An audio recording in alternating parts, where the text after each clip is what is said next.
Hi there, thanks for joining me. I'm working today on putting together the signatures for Red Edith. Where are you, Red Edith?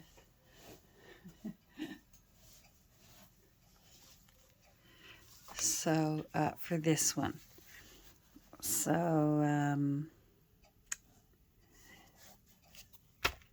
I've got the basics done. I usually start with plain papers on the outside, tea-dyed, but I really felt like using some of my other unusual papers that I have. This was from a scrapbook that I found at a thrift store, and I just simply took it apart. I noticed that the signatures were sewn in, which is great. The size was nice. I mean, I had to trim some of this down. That's fine. And that gave me my front pages in order to start building up what's going to go inside. And so I've got a good start on those. There's no tea-dyed paper in there yet, but there will be. And this one, of course, is going to be a big book, so it hasn't been through, it hasn't been in the book press yet. Whereas the green Edith has been in the book press.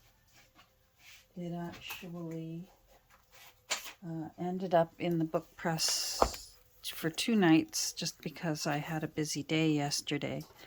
And I think this is ready to go. I'm really happy with the pinch. Happy with the pinch. So when I put those signatures in, I don't know if you'll be able to tell, that's a nice pinch. That will give me plenty of room to play with tuck spots and what have you, whatever I happen to create from the text block of the Edwardian Lady. So this one I have put in a few of the pages from this book. Oh, and I'm really happy. I found, where is it? I found one of this was originally here on the other side. And I used the other one that was on the back in a previous journal. And I can't remember what journal I used it in. But I used it. But I still have this one. And I think what I'm going to do for this one is for the front page, I'm simply going to trim this edge fresh and lay it down as an end paper, as a whole end paper, just as is. I may play with putting a tuck spot on. I don't know. It seems to me if this is going to sort of be the working book that she took with her when she went out into the fresh air to paint and sketch, then she would need somewhere to tuck. But that's when I thought that's how I could cover up the other side here. There's going to be a wing of fabric here once I sew this text block together. There'll be a slight, about a 1-inch wing of fabric that, of course, glues in the text block. And that's when I could put a tuck spot in the back of it. It just seems like a tuck spot is a logical thing that an artist would need inside the cover of a book, especially a working book. Whereas I feel like the red book is the more refined book. But I want both books to just have oodles and oodles of writing space. So there's writing space. There's writing space. Do you see what I mean? I really, really love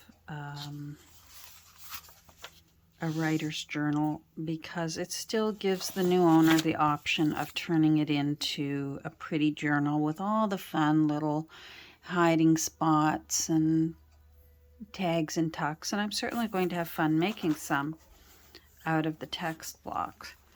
But I'm not going to overload it either. We'll see when I get to that. I'm so close to that point, and I really can't wait. All this lead up is sort of the necessary groundwork to when you start getting to oh, this is fun. Look how this is coming together. So I'm really happy with that. And they both books will get somehow one per book of the end paper from the original Edwardian Lady. So we'll figure out how that goes at some point. But for now, I'm working on the red book, and I really can't use any of the text block from the red book. Like I said, it's from a bygone era, and the author thought himself to be an expert on womanly perfection. And it's really out of date. I think during his time, his intentions were good because that's what most refined, educated people believed, and women accepted. Most women just accepted that role in life. But it's not the case anymore. So what I will do is I have pulled out whatever pages have nothing on them and find ways to tuck them into the book so that I can still give a little thank you very much to the book for letting me use it and create a new journal. Like this could really go in upside down, and I could put a pocket to cover that sort of thing. See, I could join those together. Down the center, put a pocket here, and that way I have used some. This one I could fold sideways. I really like that raggedy rough look that you can tell it's been torn out of a book. The paper itself isn't the best. I have a feeling if I give this a fold, when I give this a fold, it's going to need some kind of tape, whether it's washi or masking or faux cellophane. You know what I mean? So again, I pulled out all the ones that were blank to Ariel and Ethel. Ethel was his daughter, the author's daughter. I'm not sure who Ariel was. And I know there once was a time that Ariel was a man's name before it became commonly used for women. So I'm not sure who. I guess maybe I could look into it, but it's most likely going to get covered up. So what I'm doing right now is putting together some Frankenstein pages, because these papers, the size of these pages are too big to be an 8.5 by 11 folded in half. So I lost that lovely convenience. And so I'm having to resort to seeking out my big pages, which is why these ones were ideal. These were huge, and I simply just trimmed off what needed to be trimmed away. But I must say, I've been having fun Frankensteining some pages together and creating a tuck spot here with it. This is a vintage typing page out of a typing manual, and I've Frankensteined it to some vintage composition paper. And now did I... Oh, I should find my offcut because I wrote down the year for this. I know the year for this. Uh-oh. I better find the offcut for that. Is this it? No, that one's not it. All right. A little more Frankensteining here with... This is a butterfly book. I have Butterflies of England. Butterflies and Moths of England. And it's a nice little book. And each page has the, of course, butterflies and moths, male and female. And then the back has printing on it. But what I've done in this case, in order to bring it to full size, don't worry, I will still be putting in small pages here and there. I'm just getting some big ones out of the way. So in order to bring it out to a full size, I have Frankensteined it with some tea-dyed paper, and I used some leftovers. And at first I was going to trim that off, and I thought, why am I trimming that off? Let's just fold it in. And it's sort of like half of a tip out. Why not?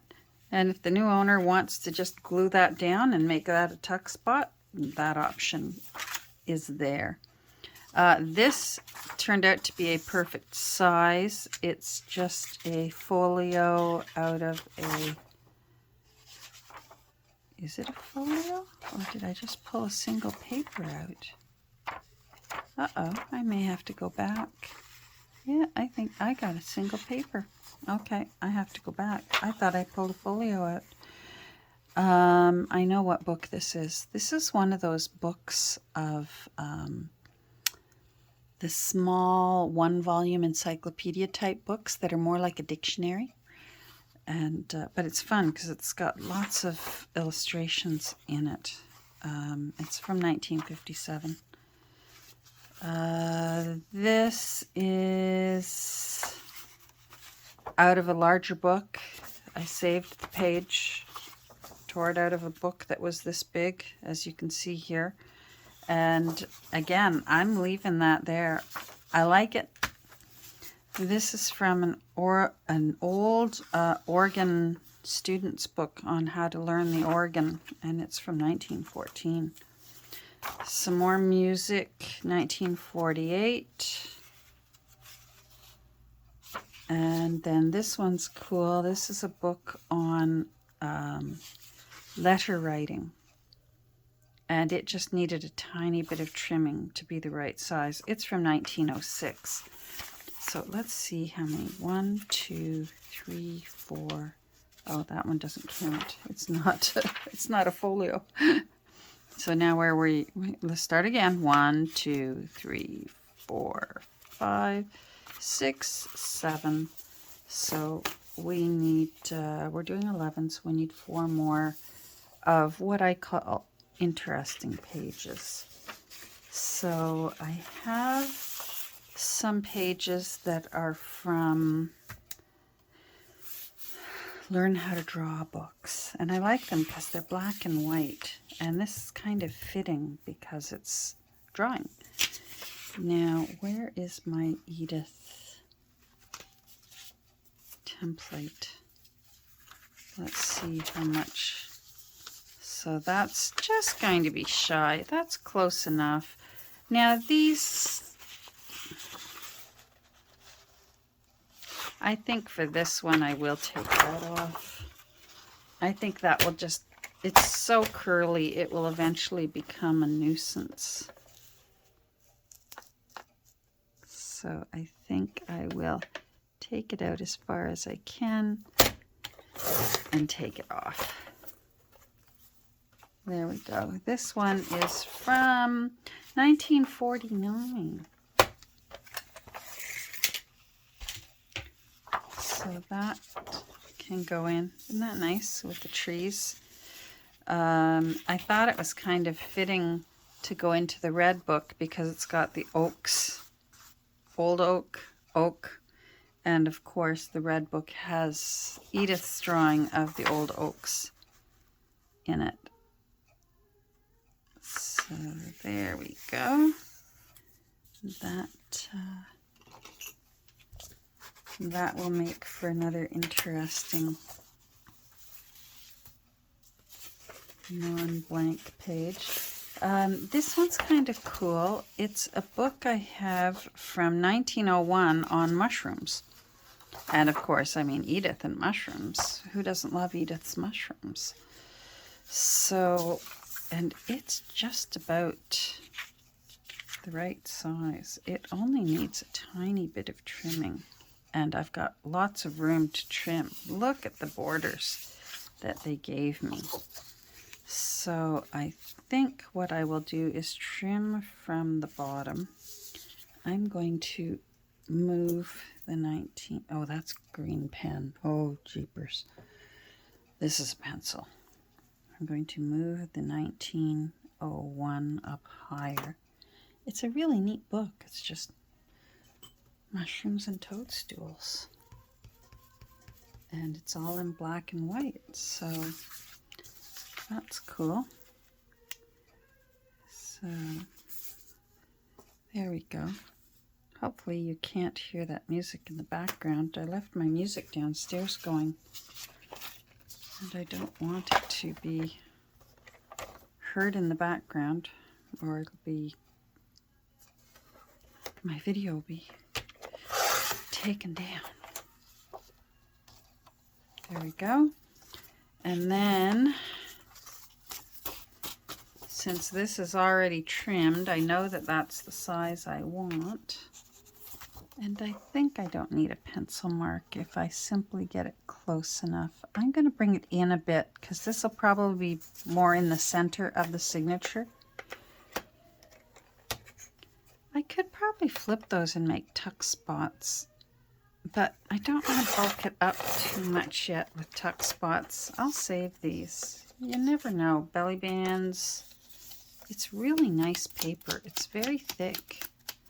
So those will get put aside. So there we go. A mushroom book. Perfect to go in an Edith book. Here's another book that I have on how to draw trees from 1950. And I think this might be one of those ones that I will put in sideways.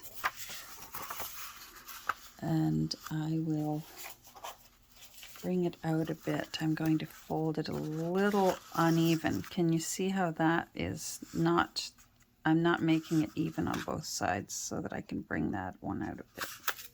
Oh, okay.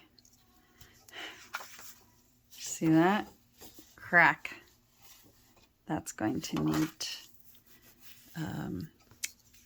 some help. But I really like that one again for the red book. Isn't that pretty? So,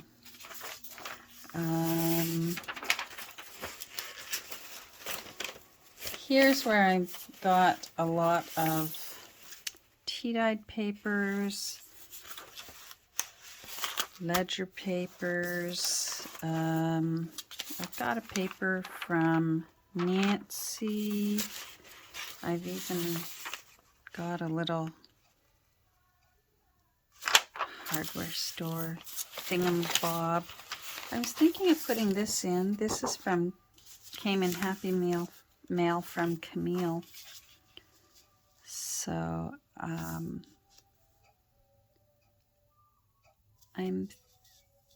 thinking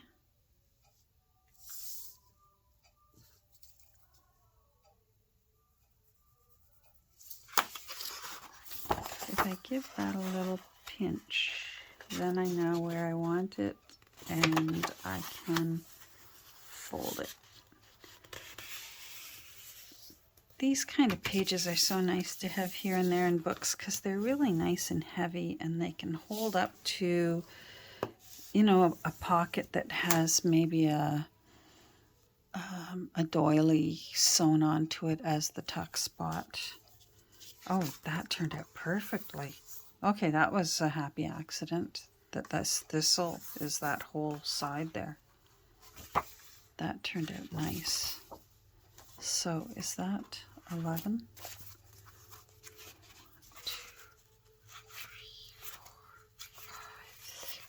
7, 8, 9, 10, 11. There we go. There's 11. All right. So let's put these in for now. And then I think I may cut it short for now because I have a little friend here who I think needs to go visit outside. Let's put that one right in the first signature. Isn't that pretty to open up to? I am tempted though with this one to do a Dutch door. I'm very tempted. And I'm keeping that in the back of my head. Now this one I need to remember that it's going to need a little bit of TLC.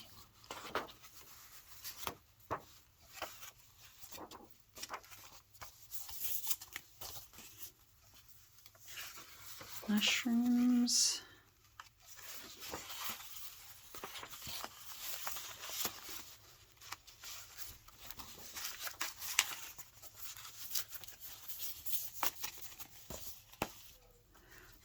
I want something different. Where's the typewriter one?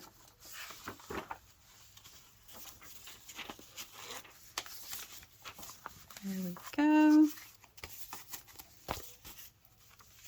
Let's put some music in here.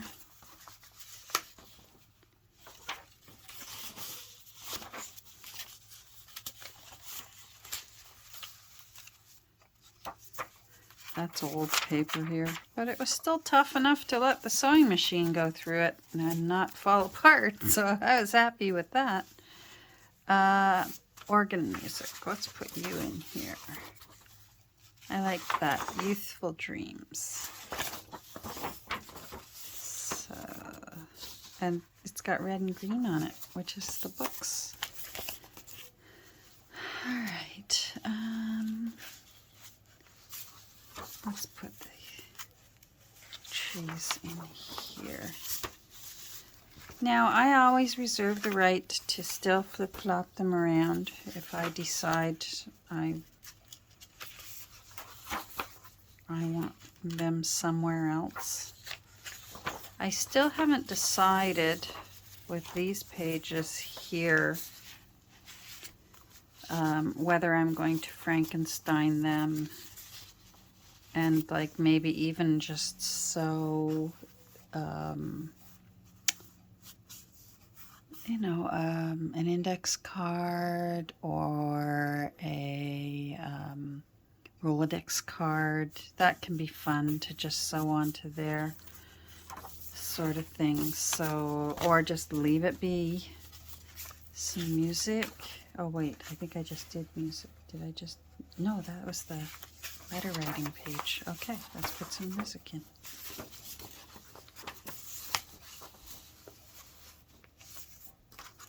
All right, this one is plain. I'm going to use the plain one in the last one. I like how this one turned out. That was kind of fun. I like that. And then we will put this plain one in here. And then I have to go downstairs as well. There's a few things I need to do. I need to change the laundry.